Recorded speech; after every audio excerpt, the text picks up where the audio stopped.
O meu nome é José Roberto Gambeiro, e junto com a Miss Lani, que foi quem fez a prática aqui, nós somos do Espaço AIM, uma escola de saberes, né? Nós só cuidamos de temas realmente transformadores, tá bom? Uma rápida apresentação de quem somos nós e os temas que nós trabalhamos. Nós trabalhamos com Reiki. Posso dizer que nos últimos 24 meses nós tivemos 19 turmas de Reiki, tem alguns alunos de Reiki aqui, e fazemos uma prática de Reiki no YouTube, aberta, todas as sexta-feira, 20 horas, para levar essa energia do Reiki para as pessoas que mais precisam nas suas casas. Trabalhamos com uma mesa de radioestesia, várias pessoas aqui conhecem o tema resgate de fractais da alma. A Mislane dá aula de yoga, Hatha Yoga, tem várias turmas online. Yoga para os olhos, acabou de fazer aqui um workshop a semana passada. E temos 3 cursos em andamento, eles ocorrem durante o ano. O primeiro é sobre as leis universais, as leis herméticas, as 7 leis. Qualquer um que quiser perguntar sobre algum tema de alguma lei, aí no final eu respondo, não tem nenhum problema. Um segundo curso é como criar a sua realidade, é como acessar a energia do teu campo mental e modificar algumas crenças. Eu vou falar bastante disso nesse curso. E um terceiro curso, ele fala sobre a evolução da alma. Então, qualquer um de vocês que tiver interesse em conhecer esses temas, nós estamos aqui à disposição. De uma forma bem rápida, fiz essa introdução aqui.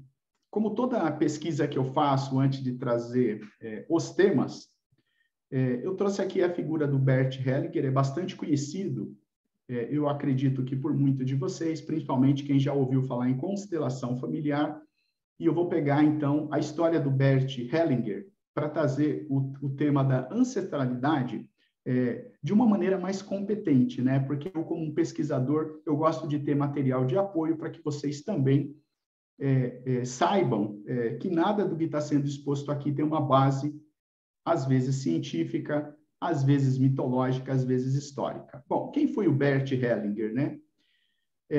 O Bert Hellinger, ele foi o criador da constelação familiar, que hoje é considerado uma terapia.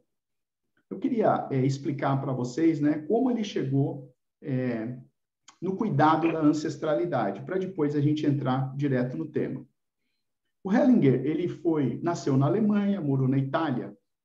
Aos 10 anos de idade, ele foi ser seminarista, né? Ele estudou numa escola para padre, mas foi interrompido porque aos 17 anos ele teve que se alistar e durante o início da Segunda Guerra Mundial, ele foi preso na Bélgica. Ele foi preso num campo de concentração, ficou lá muito tempo.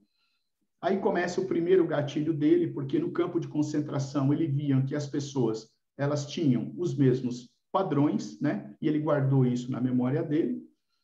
Ele fugiu do campo de concentração, uma história bastante complicada. Ele fugiu num caminhão, voltou para a Alemanha, depois voltou para a Itália. Enfim, ele terminou a escola seminarista e se formou em padre. Em 51, ele fez um curso de teologia e filosofia e foi ser missionário na África do Sul. Na África do Sul, ele fez mais alguns cursos e ele ficou como voluntário 16 anos na África do Sul. Então, os próximos slides que eu vou passar agora vai ser baseado na história do Sul africano. Ele observou família por família, comportamento de gerações para criar todas as leis que ele inventou. Bert Hellinger ele fez 3 leis que daqui a pouquinho a gente vai ver. Então, ele ficou 16 anos sendo padre e missionário na África do Sul, quando ele entendeu como funcionavam as famílias e os relacionamentos. Entendendo isso, então, ele foi para os Estados Unidos no final dos anos 60. Então, ele deixa de ser padre, né? E vai, então, estudar um pouquinho de outras matérias, né? Ele, por exemplo, então, espera só um pouquinho. Ele começa a estudar terapia, ele vai para Viena, por exemplo, estuda psicanálise, depois ele vai para os Estados Unidos, estuda algum tipo de terapia lá, e cria tudo que a gente conhece, que são 3 leis, que eu vou passar aqui para vocês, e mais a constelação. Ele falece há pouquinho tempo atrás, em 2019, mas ele deixou muita coisa escrita. Essa é a história do Bert Hellinger. Vamos lá, então. Na África, então, ele começa a observar que o olhar é diferente do ver, que o ouvir é diferente do escutar, e que estar presente em um estado de gratidão à ação, àquilo que acontece, é exatamente como é. Ou seja, você não colocar nenhuma imagem do que você acha que é, não colocar nada do seu pensamento, da sua fala. Você está genuíno, observando através de olhar, ouvir e entender a situação do lado de fora. Ele começou a ver que quanto mais ele observava, ele via que todos nós estamos conectados. Essa postura, então, dele de observar, possibilitava a ver o bem-querer ao outro, pois ele tinha certeza que cada um dos integrantes que olhavam, que observavam, que se ajudavam, estavam totalmente conectados. E foi a partir daí que ele começou a fazer um estudo de conexão, que é o foco do tema aqui de hoje, que nós vamos falar de relacionamentos e ancestralidade. Quanto mais ele observava as pessoas, ele via que elas estavam conectadas. Então, ele começou a observar, por exemplo, que doenças que aconteciam na alma não eram doenças que aconteciam no corpo. Olha só que interessante. E doenças que tinham em país civilizado não eram doenças que tinha países que as pessoas estavam conectadas. Ele começou, então, o estudo dele, a teoria dele, em cima dessas questões. Bom, então, ele percebeu que, afinando o coração das pessoas através da percepção, criava vínculos de amor. E ele começou a ver que humanos saudáveis tinham vínculo de amor. Então, guarda bem aí, saudável é o contrário de doentio. Vou falar bastante sobre vínculo de amor hoje. Ele aprendeu, então, que quanto mais você honrasse, respeitasse e até curvasse aos seus pais ou antepassados, ele observava que essas pessoas não tinham problema na coluna, não tinham dores nas costas, não tinham problema de articulações. E ele começou a entender que havia um componente, assim, fundamental entre o teu corpo físico e o teu corpo emocional. Olha só, eu vou repetir de novo aqui o que ele observou.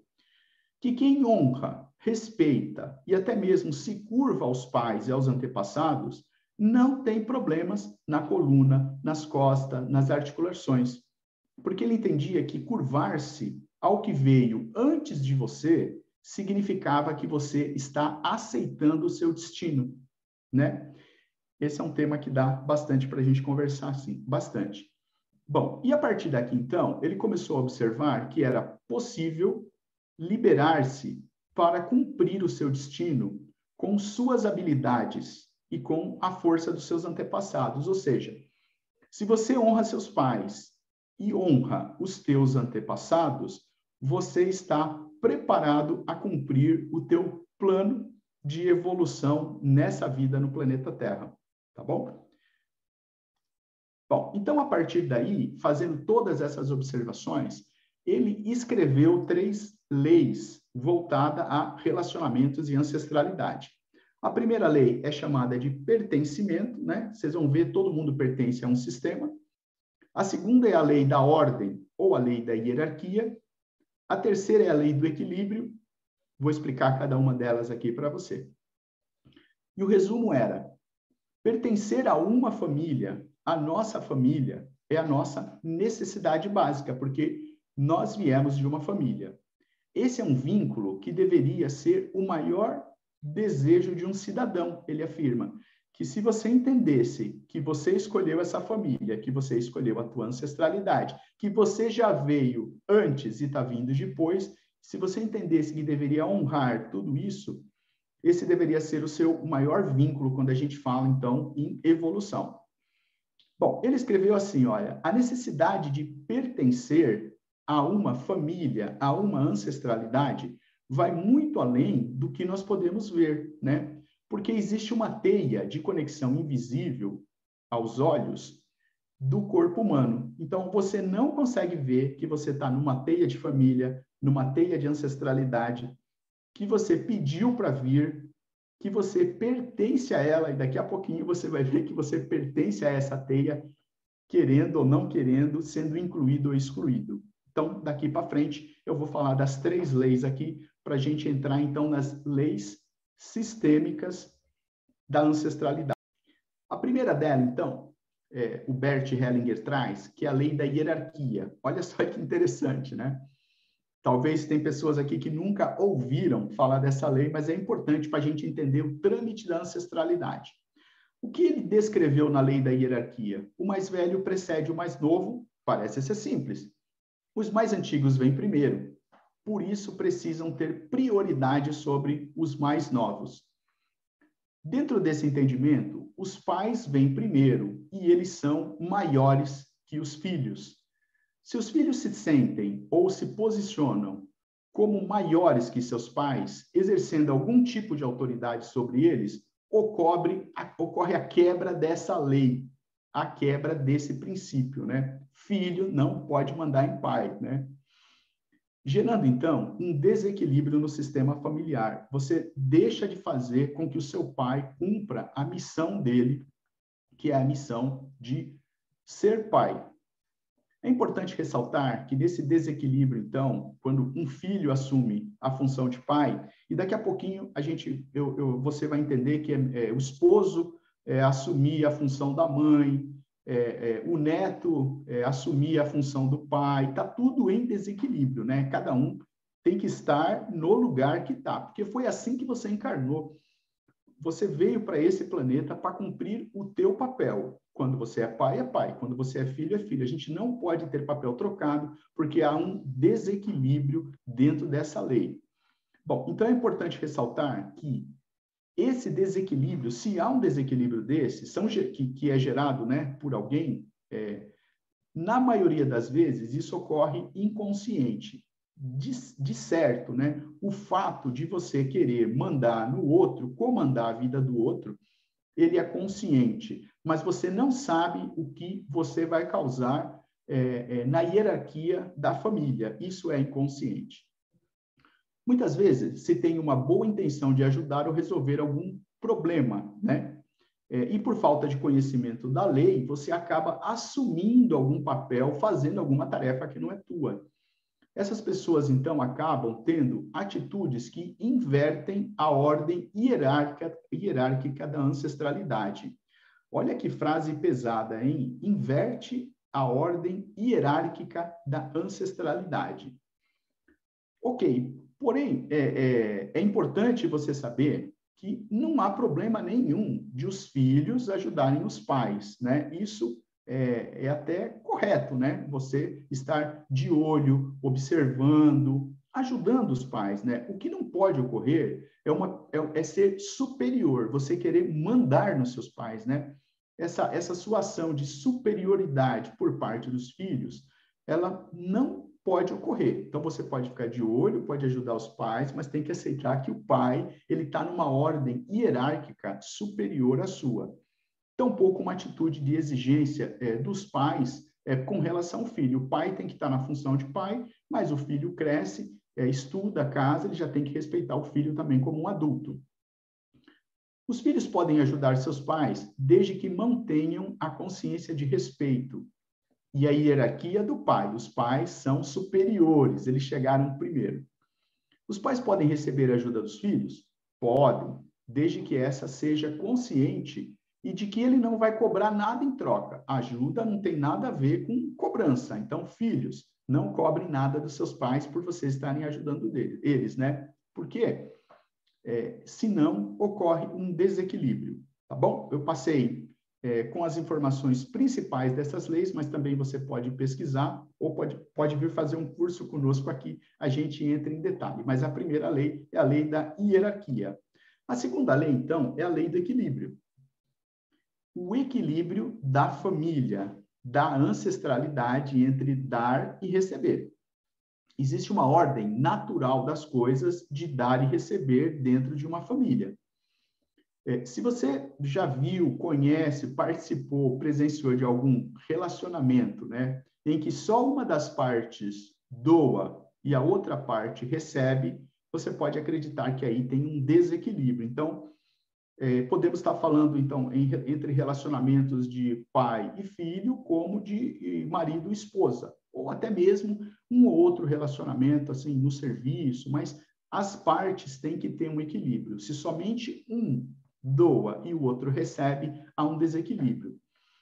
Esse é o típico exemplo de comportamentos que geram desequilíbrio, por estarem em contrariedade com a lei do dar e receber. Então, ele observou lá, o Bert Hellinger observou lá na África do Sul, que quando todo mundo se completava, né, havia uma similaridade entre o dar e o receber. Não era sempre a mesma pessoa que dava e não era sempre a mesma pessoa que recebia. Quando havia isso nos casais, havia um desequilíbrio de relacionamento familiar.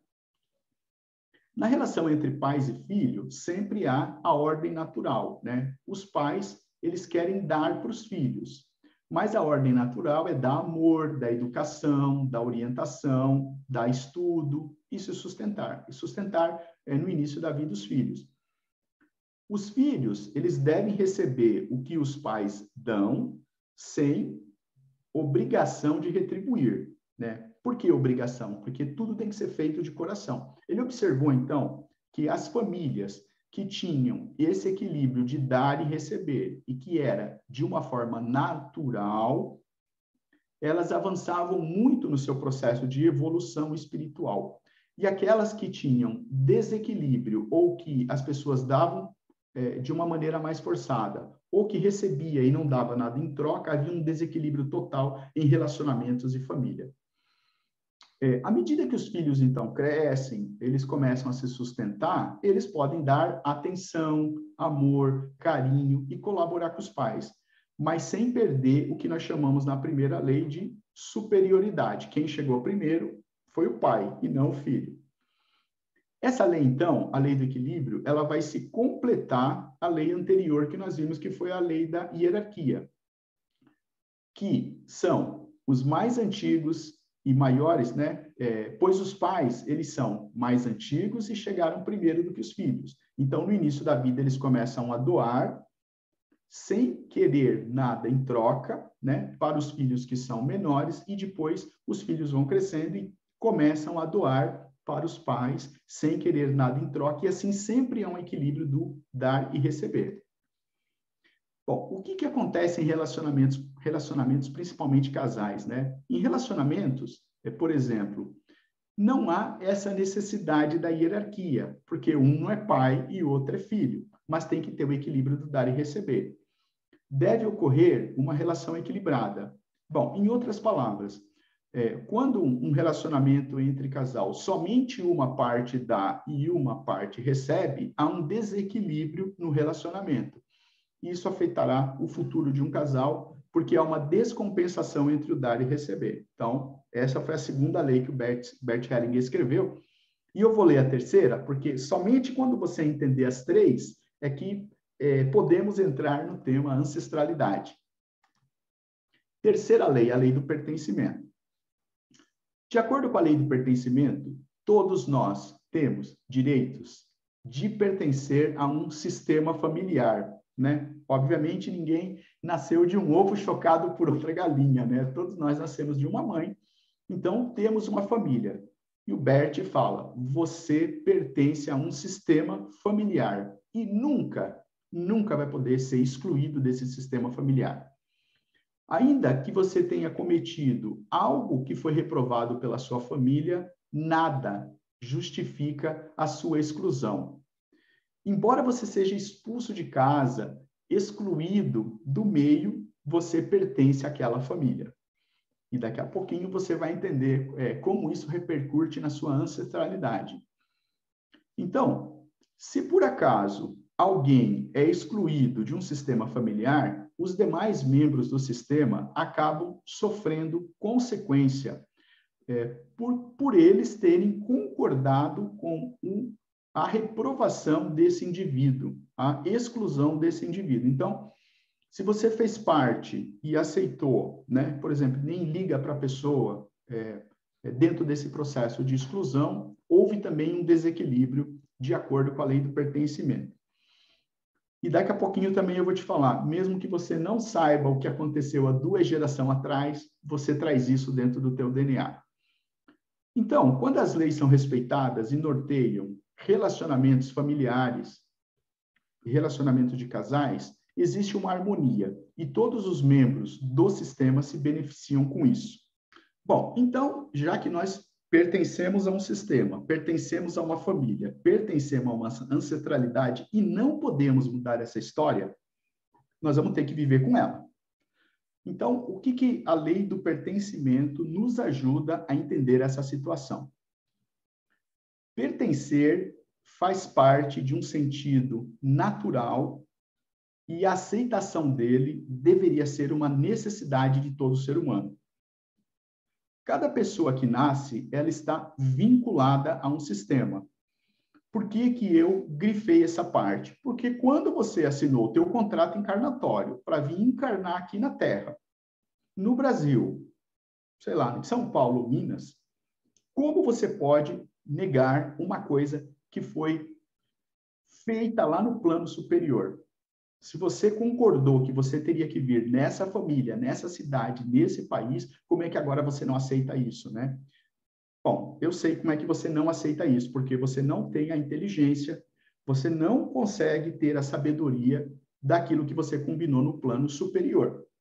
Mas se você pensar que junto comigo, né, você não veio a essa família, a esse país, do nada, né? Foi tudo combinado lá em cima. Então, cada pessoa que nasce, ela está vinculada a uma família, a um sistema.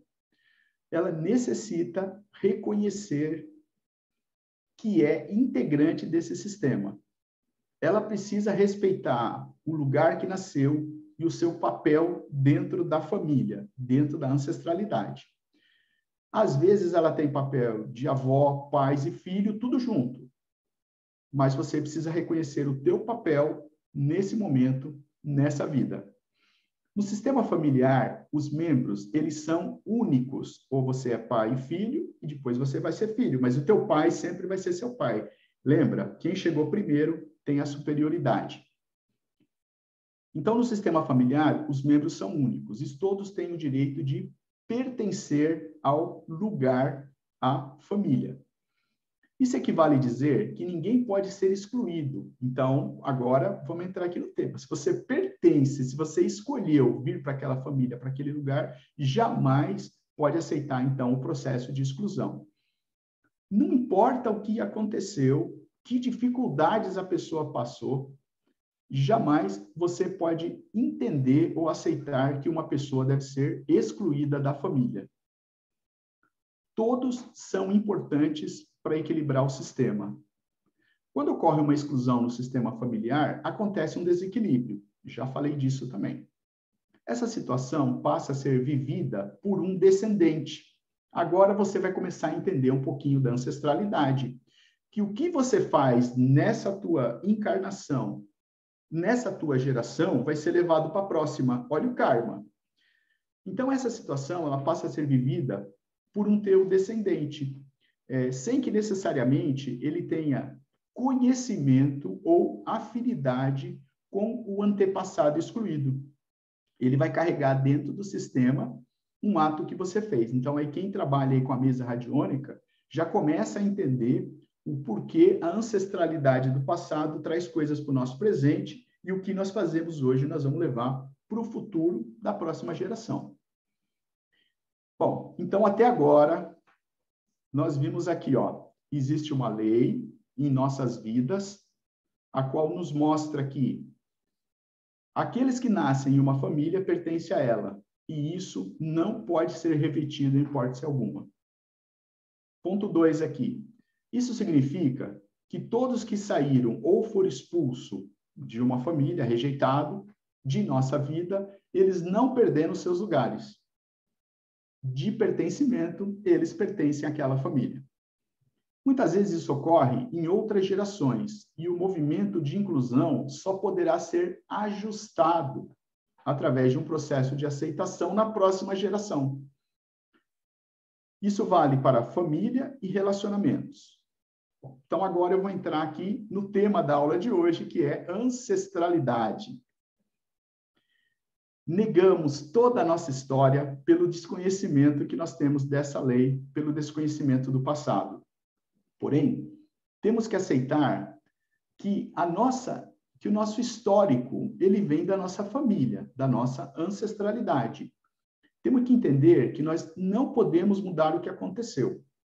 Olha, é a primeira dica aí da oração do pertencimento. Você não pode negar o que aconteceu.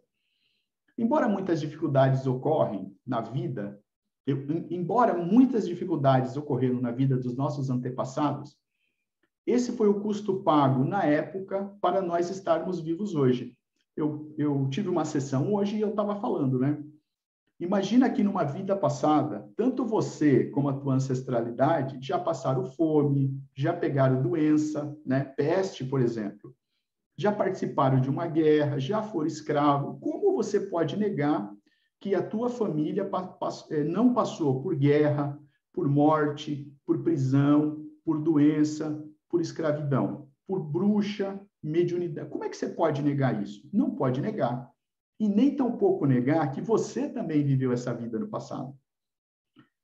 Todas essas informações do passado nós trazemos no nosso corpo emocional, né? Eu costumo falar que o nosso corpo físico é feito de matéria e o nosso corpo emocional é de energia. Energia, corpo emocional, de emoções. Emoções entre quem? Entre pessoas, entre países, entre situações. Então, o nosso corpo emocional, que é uma energia, traz todas as informações das nossas vidas, dos nossos antepassados à nossa volta. Então, você já está sabendo que não tem só que cuidar do corpo físico, porque o teu corpo emocional é uma teia que tem linhas e linhas de energias, e daqui a pouquinho eu também explico como é composto um corpo emocional, mas principalmente da nossa ancestralidade do nosso passado. Bom, para não perder a dica aqui, eu quero falar para vocês que na terça-feira que vem eu vou dar uma aula de continuidade a essa. Eu só vou comentar aqui para não perder o foco sobre corpo emocional. Então, na terça-feira que vem, 20 horas, eu separei as 3 maiores questões que eu recebo aqui, que elas são assim, olha, por que meus relacionamentos não dão certo? Por que tenho tantos problemas com a família? E por que tenho dificuldade no meu trabalho? Então, na terça-feira que vem, 20 horas, eu vou falar exclusivamente sobre o corpo emocional, essa teia de emoções que nós trazemos, e aí a gente não sabe porque nosso relacionamento não dá certo, porque eu tenho tantos problemas com a minha família, tá? Aquela mesa de Natal, de um lado tem a irmã, do outro lado tem a cunhada, e você quer comer rapidinho para ir embora, e porque eu tenho tantos problemas no trabalho. Então, já deixa anotado aí, você já é meu convidado, a aula é gratuita, terça-feira que vem, 20 horas, eu vou falar sobre relacionamentos. Mas eu parei aqui, né, no corpo emocional. Então, você não pode negar que você pertence a uma geração de antepassados e que você viveu também em épocas difíceis e você traz tudo isso no teu corpo emocional. Bom, então, olha só, queria saber se você já se perguntou, né? Quantas pessoas você acredita que dentro da tua ancestralidade você traz informações do teu corpo genético? Talvez você tenha pensado que são só seus pais, né? Mas se você colocar avós, bisavós e tataravós, né, ou trisavós, você tem 30 pessoas que podem estar influenciando no teu corpo energético hoje. Você já parou e pensou o quanto essas pessoas do passado te influenciam?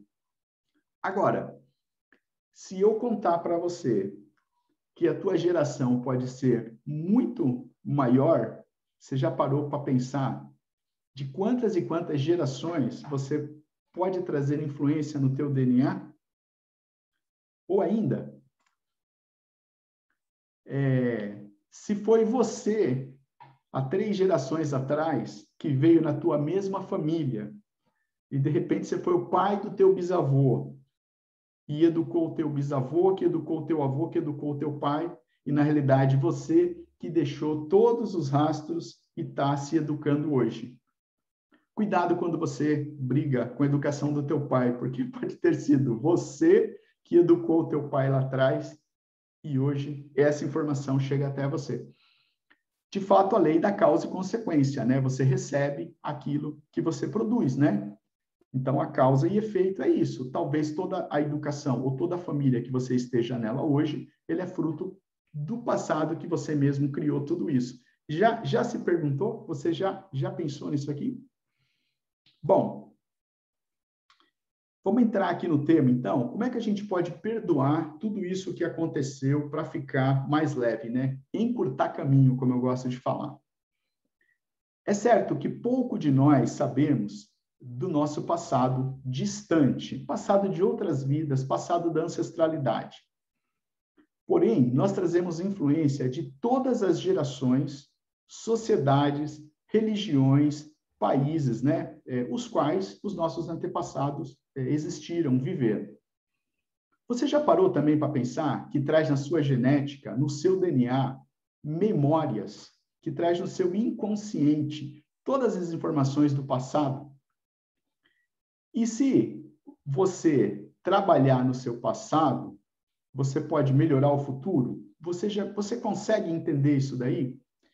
Se você veio lá atrás e educou o seu bisavô, que educou o seu avô e o seu pai, você se educou. Então, tudo que você fizer hoje vai ser para o seu bem numa próxima geração?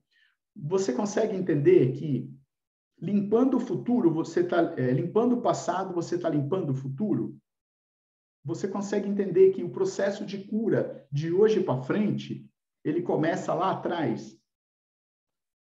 Consegue entender que quando você perdoa e limpa o seu passado, você está curando o futuro? Eu vou abrir um pouquinho aqui, porque eu já vou entrar no processo do perdão agora. Todas essas perguntas aí que eu fiz, você já se perguntou?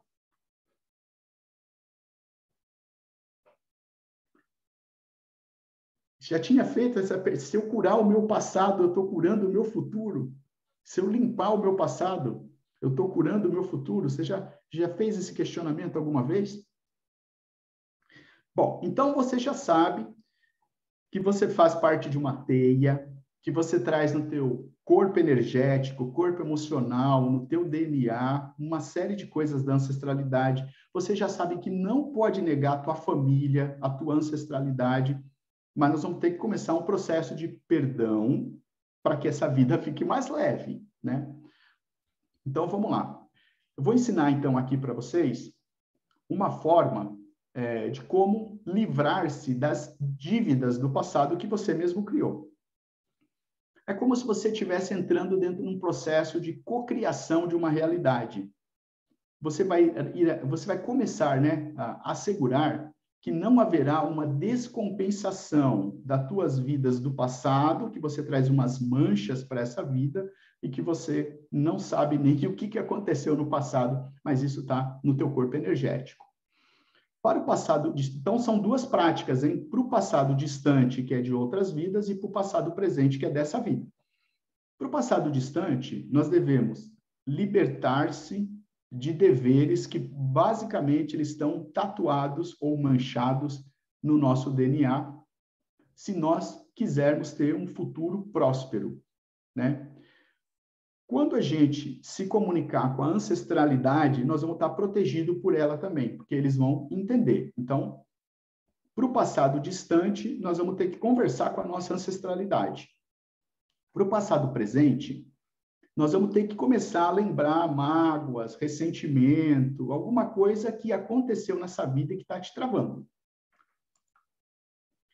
Para o passado distante, então, nós vamos criar um poema voltado à nossa ancestralidade e vamos começar a recitar esse poema todos os dias. Para o passado recente, nós vamos fazer um poema também, mas aí voltado para relacionamentos afetivo, familiar, profissional, amizade, tudo aquilo que você não consegue destravar na sua vida aí. Esse poema ele vai ser bem curto, você vai conseguir falar talvez em 30 segundos.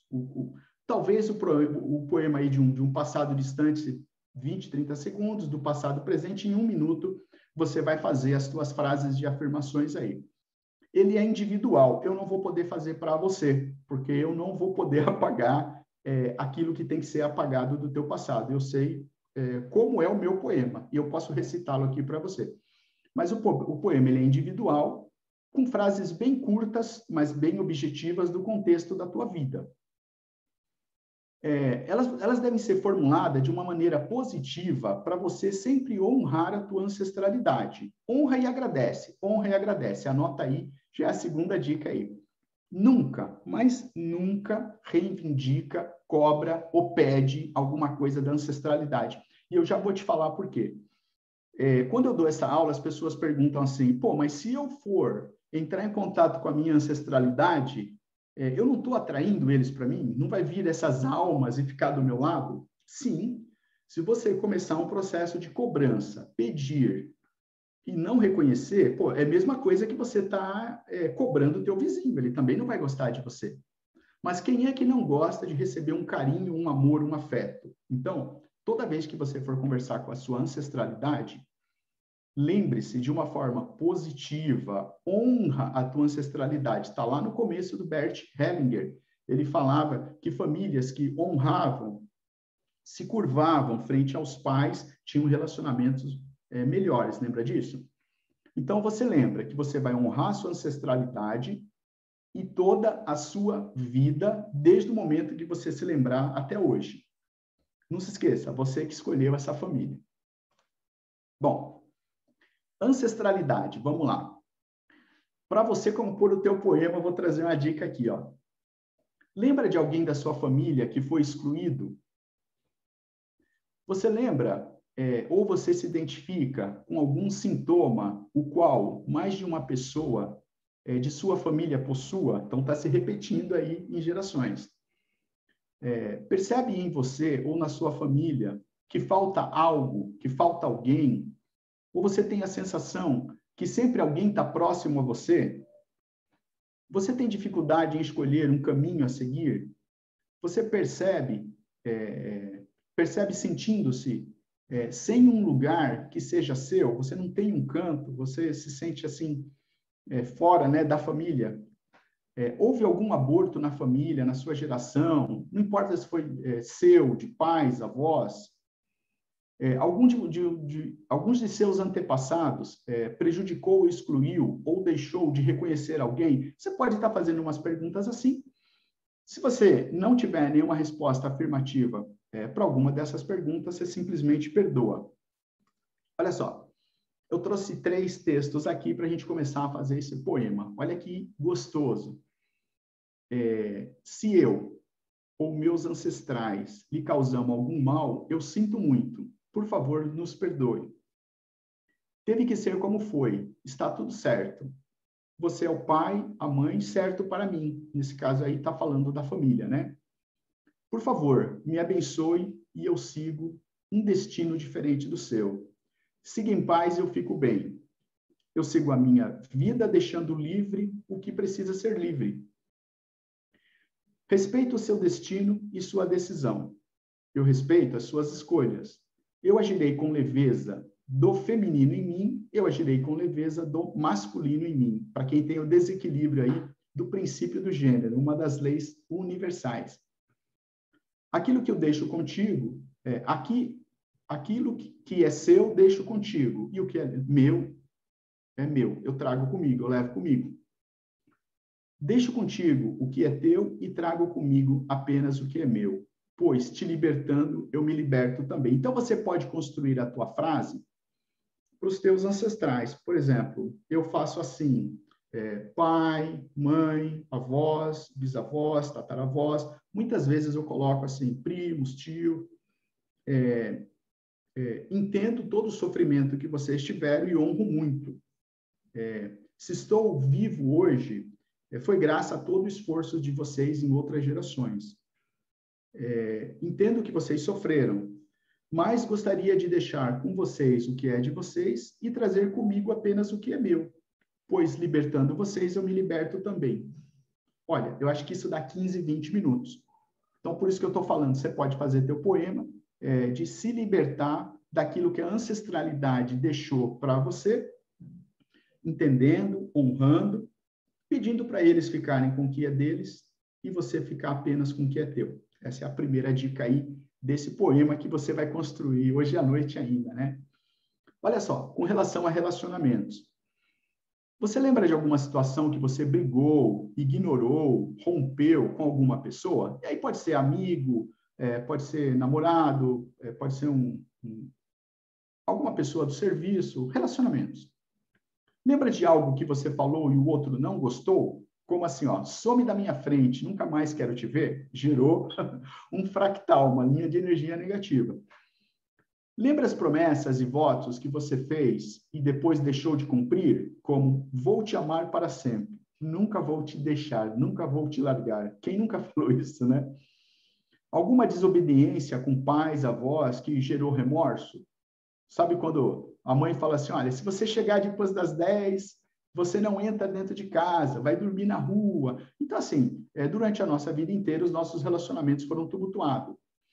Quantas pragas de chefe, vizinho, namorado você jogou? Né? Quero que esse chefe morra, né? Eu deixei aqui embaixo também umas frases, ó, considerar a criação de uma linha negativa entre você e uma outra pessoa. Quando houve uma mágoa, raiva, inveja, ressentimento, rancor, ciúmes, abandono, abuso, agressividade, controle, desrespeito, mentira, rejeição, traição, revolta, egoísmo. Eu tinha mais uma centena aqui, mas achei que não ia caber no slide. Então, toda vez que você passou por uma situação dessa, provavelmente a outra pessoa do teu relacionamento sentiu dor também. Como você vai perdoar, então, todas as pessoas dessa vida que você causou algum probleminha, né? Bom, eu deixei também alguns poemas aqui, além do Sinto Muito, Me Perdoe, Te Amo, Sou Grato, eu sempre começo as minhas intenções aqui com o Ho'oponopono. Você pode colocar assim, olha, perdão pelas mágoas que lhe causei. Aqui, por exemplo, você não sabe, se você sabe para quem você causou a mágoa, você pode colocar o nome da pessoa, né? Se você não sabe, você pode fazer um pacotão, um apanhadão aí, né? Todos os meus relacionamentos afetivos, todos os membros da minha família, a família do meu marido. Bom, você sabe aonde o sapato aperta aí. Perdão pelas mágoas que lhe causei. Eu não tinha intenção nenhuma em lhe magoar. Sempre fui um bom filho, uma boa filha. Eu reconheço que você como meu pai, reconheço você como meu pai. Honro e aceito as vossas decisões. Vou amá-lo para sempre. Aqui um perdão de um filho para um pai, mentalmente. Lembra só, curando o mental, você vai curar o emocional. Perdão pela tristeza que fiz você passar. Eu não sabia o que estava fazendo. Achei que isso era para lhe ajudar.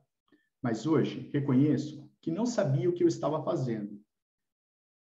Peça ao seu eu superior que lhe dê muito equilíbrio para perdoar essas situações. Olha, você pedindo perdão para um relacionamento e pedindo que o eu superior ajude a curar essa ferida.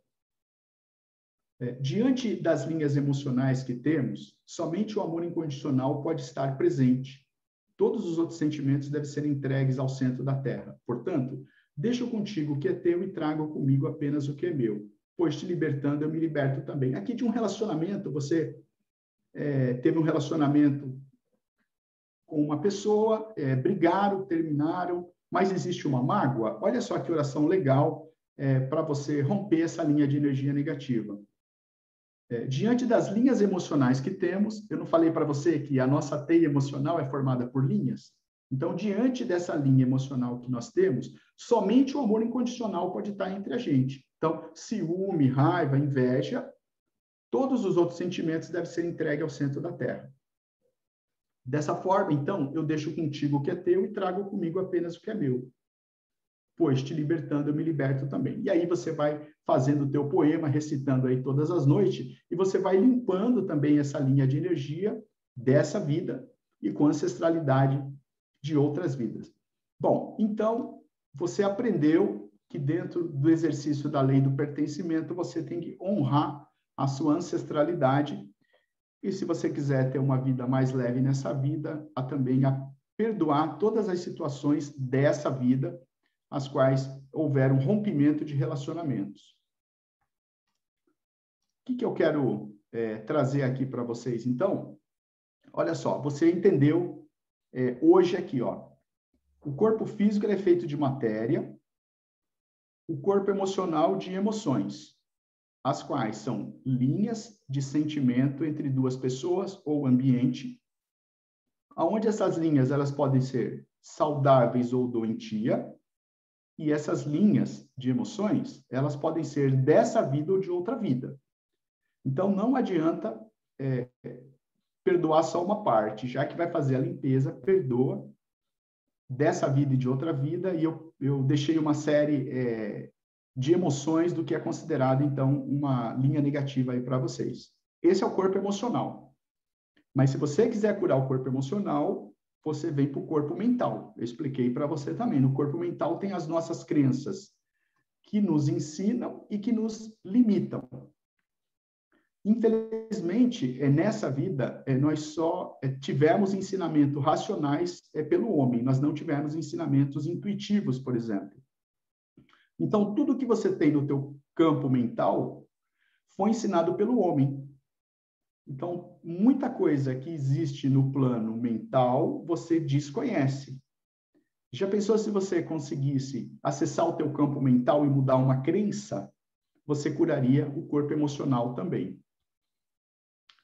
Já pensou se você pudesse criar várias coisas que você acha que é travada através de acessar o campo mental, que é o teu corpo mental, tá bom? Então, quero também deixar um convite aqui para vocês de um curso que eu vou fazer, ele chama Você Cria a Sua Realidade. Ele vai ser presencial em Minas Gerais, dia 11 e 12 de dezembro. Ele é um curso de sábado e domingo, mas ele é online e você pode assistir também de qualquer lugar do Brasil. Nesse curso aqui, eu ensino você, então, a acessar o campo mental e mudar as suas crenças, criar novas crenças, tá bom? Então, esse curso é Como Criar uma Nova Realidade, Minas Gerais, 11 e 12 de dezembro, e também eu vou dar ele no Rio de Janeiro, 29 e 30 de janeiro, na Barra da Tijuca, é um sábado e domingo, no IEC, Instituto de Estudo da Expansão da Consciência. Qualquer dúvida que você tiver, depois você me procura através aí do WhatsApp, Facebook, qualquer lugar aí você me acha. Eu te explico como são as aulas para você acessar o campo mental e poder, então, criar a sua nova realidade.